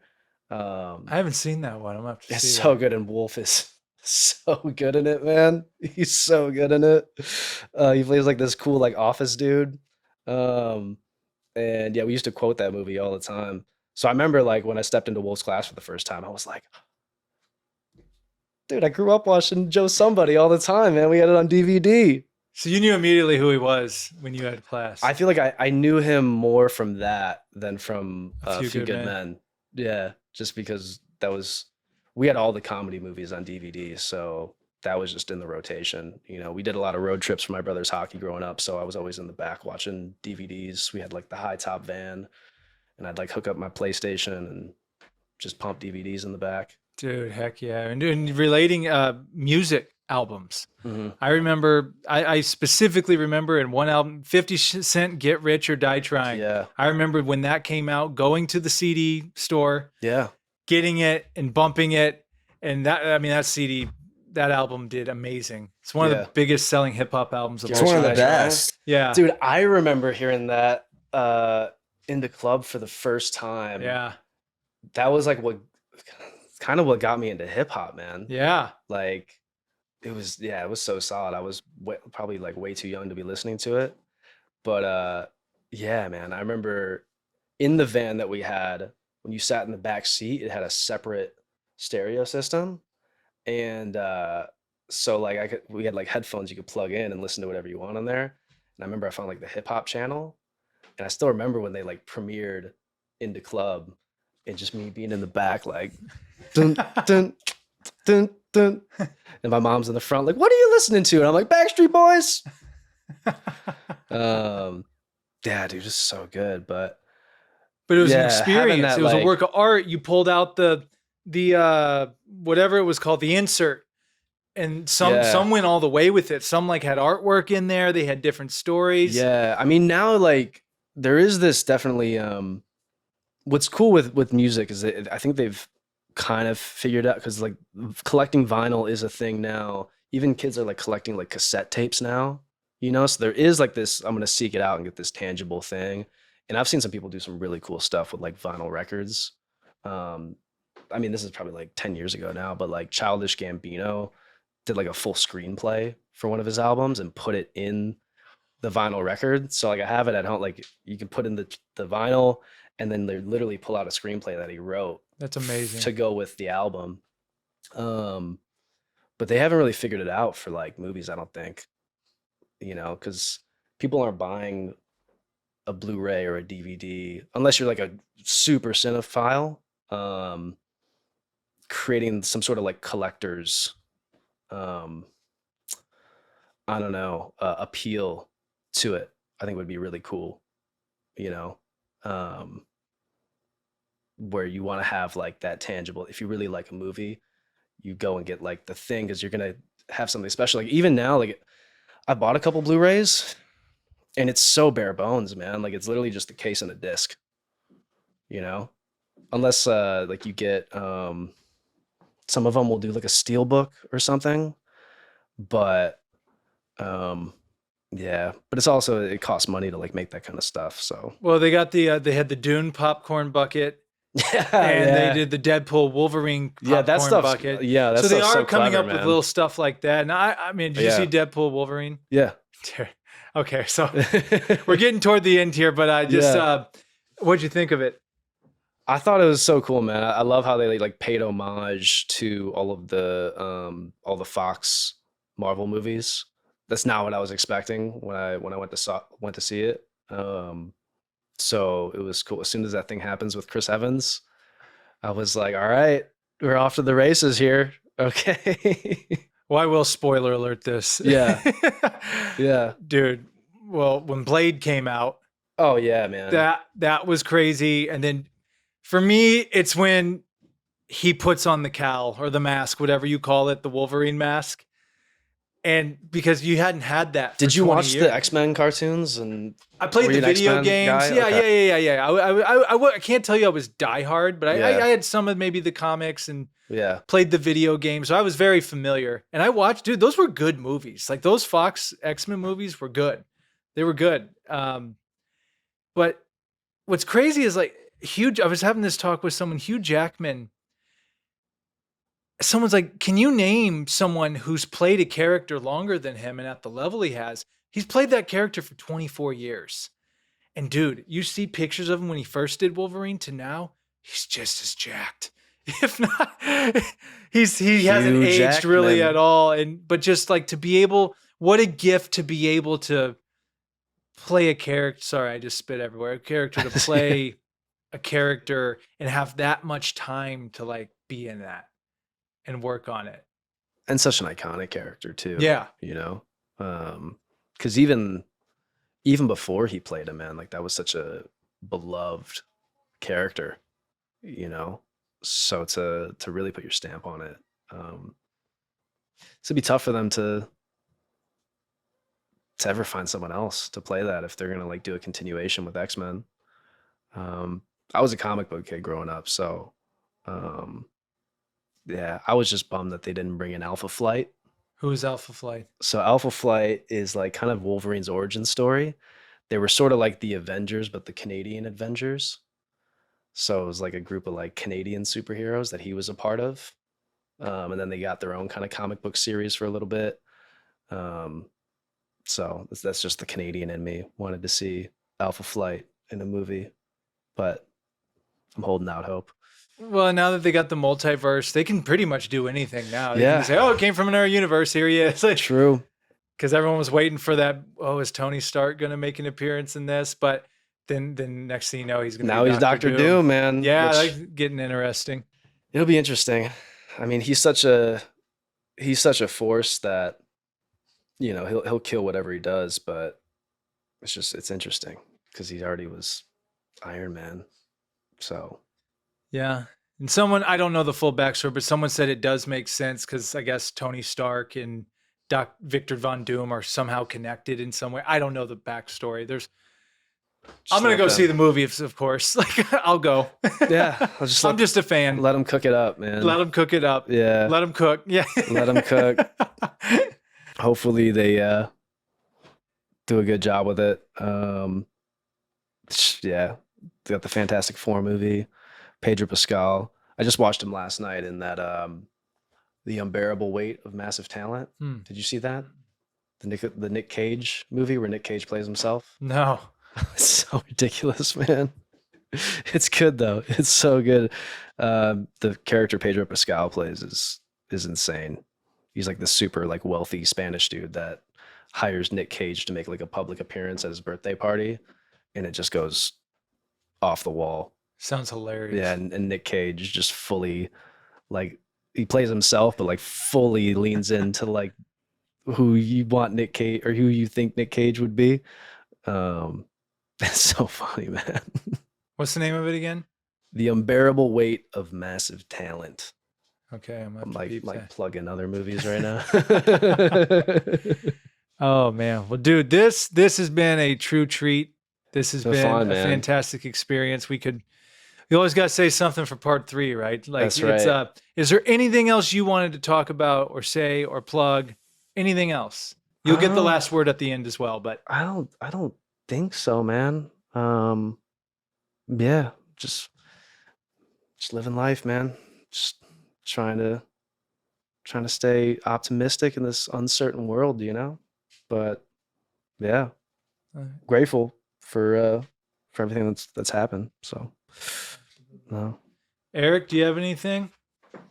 No, man, it was nice chatting about all this stuff. It's kind of light to talk about sports and movies. So yeah, it was nice. It was nice. Yeah. We just went down the rabbit hole, man. I was watching a lot of Olympics with my family when I was back home. I think it was the first time I like really watched an Olympics in like forever. So How rude of me. I didn't ask you. Did you watch the Olympics? I immediately went off on my oh no, man, I was Olympic curious. gold medal basketball. I did, dude. It was super exciting, man. All the track and field. Like trying to remember what is his name? Quincy something. He ran like the 400 meter, which I think is just the most brutal race. I don't know if you guys did track or I did anything. track. What did you run? I ran 400. 400? I think the 800's a little tougher. Really? I ran the 800 and I always was like the 400 seemed. Well, I'm talking at the Olympic level, because those Yeah. guys are running the 800 like we were running the 400, like Yeah. in terms of like full speed the whole Yeah. time. Oh yeah, no, 400's tough, man. Yeah, because it's like it's a there's- sprint. Yeah, it's just for the whole track, Yeah. you know. But yeah, I forget his last name, but watching that race was just nuts because like he was behind, and usually when you see a guy that's just like losing it, they're losing like because they can't keep up, and he just like pulled it out of his ass and just like came in and just took the win. It was so exciting, man. And then he had like the best quote about how he's like, you can't outrun a dog or something. I was like, that's such a great quote, man. So yeah, there was so many races like that. I love the track and field stuff. It's the most exciting. And I thought the breakdancing was cool too. At least, you know, the one chick got really viral. I'm sure you guys saw, but like there were some people that just were insane in the breakdancing. It kind of sucks that they got overshadowed by that. I didn't see that. I did see ping pong. Oh, ping pong. Oh, Dude, that's crazy. Like, dude. Dude, it was nuts. And you see him Nuts. playing doubles with it, and they're like, diddle. Oh, I'm like, doubles? oh my gosh. Like, doubles ping pong. and it's packed. Like it's. Yeah. I mean, because it was China and Japan, I believe. I Yeah. don't think I saw who won the gold. I think China. Did China get it? But I mean, Yeah. the audience was intense. Yeah. Like watching it, they take it extremely seriously. So to round this all out, man, like it is beautiful, like how amazing it is, how sports. Isn't it amazing how everyone's like wars, and not that wars aren't still going on, but I mean, just that energy of like competing in sports, countries coming together Thrilling, in a safe, man. It's uplifting way. It's so cool It's that like- that exists, and I think it's also because, you know, 4 years ago nobody could go to it. I remember watching some of the Tokyo Olympics because that was the first year for skateboarding, and I was like, oh, that's so sick that like skateboarding is in the Olympics. Like growing up kind of in that world, and it was such a bummer because you would see all the cool like stadiums that they built out, and different venues for the different events, and just the stands were completely empty. So to see that with this Olympics, just like everyone going nuts and the fan bases, yeah, man, it's the best to like come together and be thrilled, especially if you're like invested in it. You know, if it's like a team that you root for or an athlete that you're supporting and stuff, it's like it's amazing. You know, you don't get that from a lot of things, especially not in the world we live in today. You know, where you get that kind of thrill. I'm just gonna say this. This has been one of the most well-rounded podcasts we've ever had. I'm serious, because we talked philosophical things in the beginning. Yeah. We talked about your projects. Then we start talking about sports.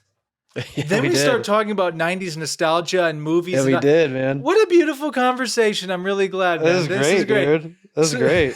I feel good. Thank you again for coming on. Before I give you the last Yeah. word, where can the people find you? If they want to look you up, anything else you want to plug? Yeah, you can find me on Instagram, Tyler James White. Yeah, you can find me at the local hockey rink playing some pickup with my guys a couple times a week if you want. In Burbank? Yeah. I play ice at a nearby spot, and I play outdoor roller hockey, which is like the coolest thing ever. I feel like I'm in rocket power. Yeah. Shout out to the Snow Devils and the Neon Demons. Those are my teams, man. But no, dude. That's it, man. Yeah. Well, Tyler, thank you so much for coming on. Yeah, It's Sam. amazing to see your continuous growth, seeing your relentless work ethic, It's very clear to me you take your craft very serious, and it's starting to pay dividends for you in a great way, and I'm happy to see that. And sky's the limit for you, man. Thanks, Sam. Sky's the limit. It's great to see you too, man. Great to see you killing it. Yeah. The podcast just so consistently just solid, man. Just like the deep conversations, and yeah, I'm a fan of what you do too, man. So I'm a huge supporter. So thanks for bringing me back, dude. Absolutely. Well, one day we'll do part 3. We'll have to, man. And who knows what's going on then? Who knows? Be crazy. Who I don't knows, know. dude? Lots happened in the past couple of years, so who knows? Man? Exactly. Who knows? But we're gonna think. I like your attitude. We're gonna think positively, though. We're gonna lean into the positive. Those negative voices will always be there. Even the more successful you get, they actually become louder. So you just gotta take those and say, "You guys can shut up for a while. We're going this way." Yeah, man. I mean, it's as always, it's easier said than done, but I think that's the word right there, man. Is just try to find that optimism, and know that it's there. It's okay to feel down and be in a dark place, but there is a positivity out there. So that's the last word right there. I'll let that be the last word then. There it is. All right. Tyler James White, thank you so much. Thank you, Sam.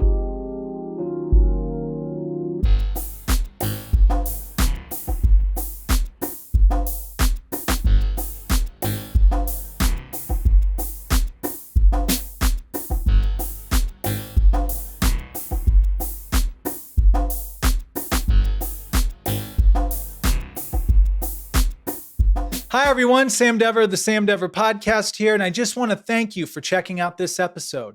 To watch and listen to future episodes, be sure to follow us on Spotify and Apple Podcasts, and subscribe to our YouTube channel at youtube.com/@thesamdeverpodcast. Thank you so much. See you soon.